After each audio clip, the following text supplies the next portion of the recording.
تو اس کی بات الگ ہے. یہ بچے کا حق ہے کہ اس کی ماں اسے دودھ اپنا پلائے. یہ حق ہے, یہ حق ہے بچے کا.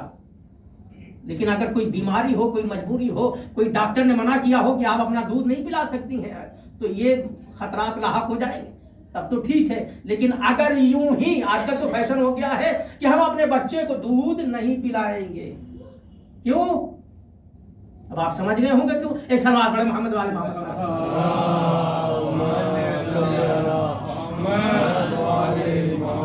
دودھ کے, ماں کے دودھ کا اثر ہے, اثر ہوتا ہے, تاثیر. تو کہہ رہے ہیں یہ دودھ کا اثر ہے. آپ بولتے ہیں کہ نہیں بولتے؟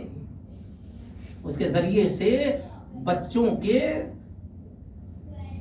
سینوں میں ہر چیز داخل ہو جاتی ہے اس دودھ کے ذریعے سے. ایک بچہ تھا, ایک بیٹا تھا, ایسی آج کے زمانے کا ڈبے سے دودھ پیا ہوا بچہ. ایک سلوات پڑھتا ہوں.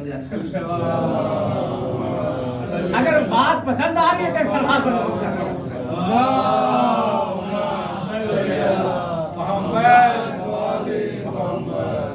بچہ جو ہے تھوڑا نالائق نکل گیا.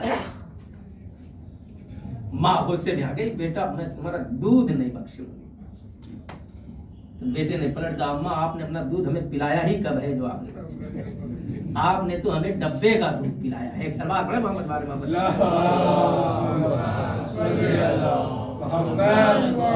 میرے نوجوانوں, اگر مجبوری نہ ہو, ماں کو تنبیہ کرو اس بات کے لیے, انہیں مناؤ کہ اپنی اولاد کو اپنا دودھ پلائیں. ڈبے کا دودھ مجبوری کے عالم ہے. تو تربیت, یہ تربیت ہے اولاد کی. ہر چیز اپنے بچوں کے ذہن میں کیسے ڈالنا ہے اور کیا کیا اثر کرتی ہے. دیدار گرامی, یہ آپ بہتر جانتے ہیں. ایک اور سوال پڑھیں محمد والے محمد پر.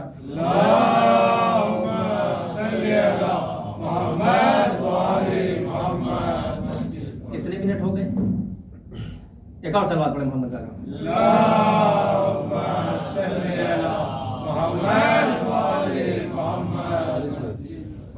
امام فرماتے ہیں کہ دنیا میں جب بچہ آ جائے تو اس کی تربیت اس انداز سے کرو. سب سے پہلے تو یہ میں نے جو بتایا ہے اس پر عمل. دوسرے یہ کہ اپنے بچوں کو بری صحبت سے بچائیں. دیکھیں میرا بچہ جس کے ساتھ کھیل رہا ہے, میرا بچہ جس اسکول میں پڑھ رہا ہے, جن بچوں کے ساتھ پڑھ رہا ہے, وہ بچے کیسے ہیں, وہ کس طرح سے ہیں, اچھے ہیں برے ہیں. یہ نظر ماں باپ کو رکھنی پڑے گی. اس لیے ہم گھر میں پوری کوشش کرتے ہیں کہ اولاد کی بہترین تربیت ہو جائے. 24 گھنٹہ ہم نے سکھایا, مگر باہر جا کے ایک لمحے میں وہ ساری محنت رائے گا. اگر ہم چاہتے ہیں ہماری محنت رائے گا نہ ہو تو ہمیں باہر نظر کرنا پڑے گا. میرا بچہ جا رہا ہے, کس کے ساتھ کھیل رہا ہے, کس کے ساتھ کود رہا ہے, کس کے ساتھ بیٹھ رہا ہے. عزیزان گرامی, رات بھر اگر بیٹا گھر کے باہر ہو اور ماں باپ اتنا بھی اختیار نہ رکھیں کہ بیٹے سے پوچھتا کہ تم کہاں ہو, کہاں تھے, تو پھر ایسے باپ کا ہونا نہ ہونا ہی اچھا ہے. اگر اتنا بھی اختیار نہیں ہے اپنی اولاد کے اوپر کہ اسے پوچھ سکے کہ 12 بجے تم کہاں تھے, تم 1 بجے کہاں تھے, یہ پوچھنا ضروری ہے, یہ معلوم کرنا ضروری ہے. تم تھے تو کہاں تھے, لیٹ ہوئے تو کیوں لیٹ ہوئے. جب نگاہ اتنی ہوگی تو بہرحال بچہ اس بات کا خوف ضرور کھائے گا کہ میں اگر گھر گیا تو مجھ سے والدین سوال کریں گے تو میں جواب کیا دوں گا. موبائل بچہ لے رہا ہے, اگر پاسورڈ وہ بتا رہا ہے تو سمجھیے کہ دال میں کچھ کالا نہیں ہے, لیکن اگر پاسورڈ ماں باپ سے بھی چھپا رہا ہے تو سمجھ جائیے کہ دال میں کچھ کالا چل رہا ہے. یہاں تو پوری دال ہی کالی ہے. ایک سلوات پڑھیں محمد والے محمد.